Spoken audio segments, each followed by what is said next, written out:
Hello, Rooted Leaders. I'm so thankful that you guys clicked on and tuned in. I just have a few things I want to go over before we start this super exciting journey that God is taking the whole entire church on. I want to remind you guys, I am so thankful that you guys have signed up to facilitate these groups. I really think God has such great things in store for your group, and I'm so, once again, excited for this journey. Well, let me go over a few things that I want to make sure that you guys are aware of and connected with.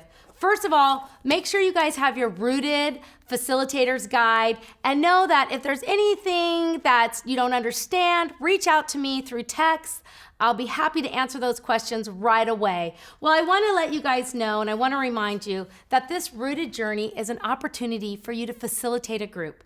Once again, don't feel pressure that you have to have all the answers, that you have to teach. It's really for you to facilitate this journey that God has taken them all on, an opportunity for them to get rooted into who God is.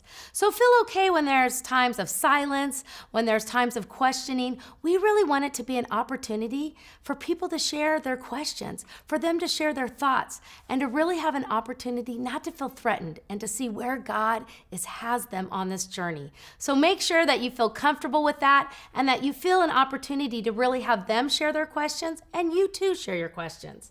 Also on that, I want to remind you that all of this is leading up to week 10. Week 10, when you have an opportunity to pray a prophetic prayer over each of your members. Some of you guys have new groups, and some of you guys have been with people for a long time. So make sure when you start this that you have a piece of paper or in your book where you can write some notes about who these guys are. Maybe write some notes on what the Holy Spirit is revealing to you about them.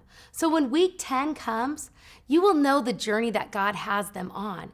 You will be able to say kind of where they started and where they're ending up. Maybe God will show you stuff through their spiritual gift inventory or that service day. So make sure during these 10 weeks that you are sensitive to what God is revealing to you about these people you're pastoring. So have that note at the end of your meeting, write some things about them, and continue to think about the ways you'll be able to pray over them at the end of week 10. I also want to remind you that we're going to be talking about this as a journey story. Each person has a journey story about what God has for them and where they are in their relationship with God. This first meeting, you'll have an opportunity to share your journey story. And your journey story is really simple. And we're actually going to print a page for you that you're going to give out to everyone in your group by week 3. And it will be my journey story. And the journey story is me before God, me meeting God, and me with God. So it's really simple, and we want it to be a 2 to 3 minute journey story. So here's my journey story in a 2 to 3 minute very quickly. I would basically say this. Well, I actually grew up in a non-faith home, actually kind of a chaotic home. I really didn't know who I was. I was what you used to call a latchkey kid.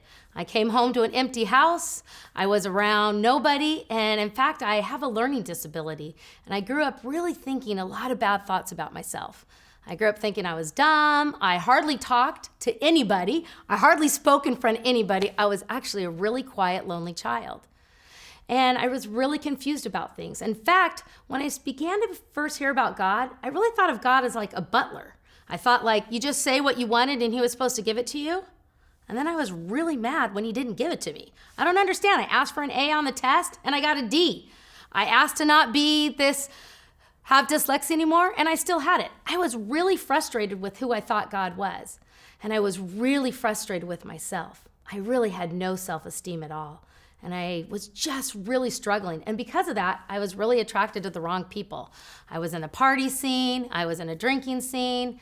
I just was really lost. But luckily, my mom was invited to this church. This church invited my mom, and I came, and 2 families really adopted me, and they really started to show me who God was. And then I encountered who God was.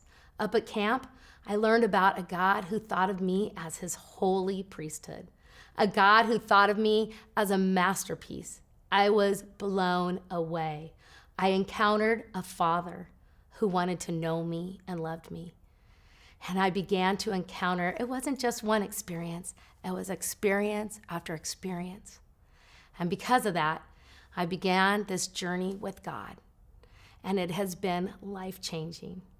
I still can't pronounce things, I still have dyslexia, and I still wonder why I didn't get A's on tests. But I never wonder why I'm not loved, because I know now that the God of this universe did whatever was possible to come to know me.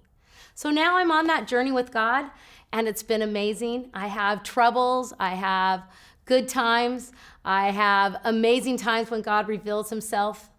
And this is the journey I'm on and the journey I want to continue. And actually, I would tell my group, I'm excited to begin this new journey with you now. I really think God is going to take us in new and exciting places in this next 10 weeks journey. And I look forward to hearing your journey. So I want to make sure that you guys have an opportunity to share your journey. It's just 2 to 3 minutes. And I'll tell you, there's 2 good times for you to share it the first week. You could either share it after everybody does the train illustration, because it's a journey, right? You can actually share, you know what? I'd like to share my life journey with you guys now. Only 2 to 3 minutes. Again, me before Jesus, me encountering Jesus, and my life with Jesus. What has changed because I know Jesus?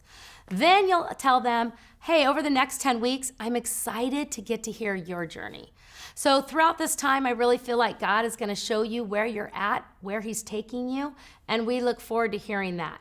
And in fact, after week 2, you'll have an opportunity to work even more on that. So make sure you take time for that. I really want to continue, because each week you will have somebody share their journey. Maybe 1 or 2 people share their journey.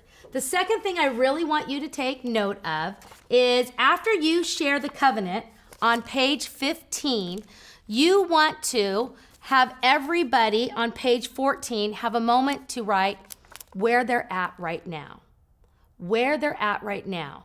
You're going to encourage your group to say, you know what? I want to give everybody like 2 minutes of silence. Where are you at right now in your life? And I don't want you to say where you're at right now in your life with God, because some people may not even be anywhere with God. So give them some examples. Say, where are you at right now in your life right now?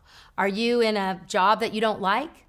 Are you struggling with your children, struggling in a marriage? Are you searching? If you had to write where you are in your life in 1 to 2 sentences, I want you to take a moment and write that right now, because that's the beginning of where God has you on this journey. And I'm excited in 10 weeks to see where God will have you at. So make sure that you do that during your time, because you will reflect back to that when the 10 weeks are over. The last thing I want to tell you guys is just for your first meeting, make sure you have week 1 with you. That's the train illustration. And also make sure you guys have picked up what they're calling rooted bookmarks, but I made it a lot bigger. And that which we went over in the meeting, where you guys fill out kind of your calendar so your group can see what's ahead. I'm excited for what's ahead. I'm excited for what's ahead for this church as a whole. I'm excited for what's ahead for your group. And I'm excited for what's ahead individually for everyone that God has on this journey. No matter where you start, God has great and big, beautiful plans for you. Thanks a lot, guys. I'm praying for you.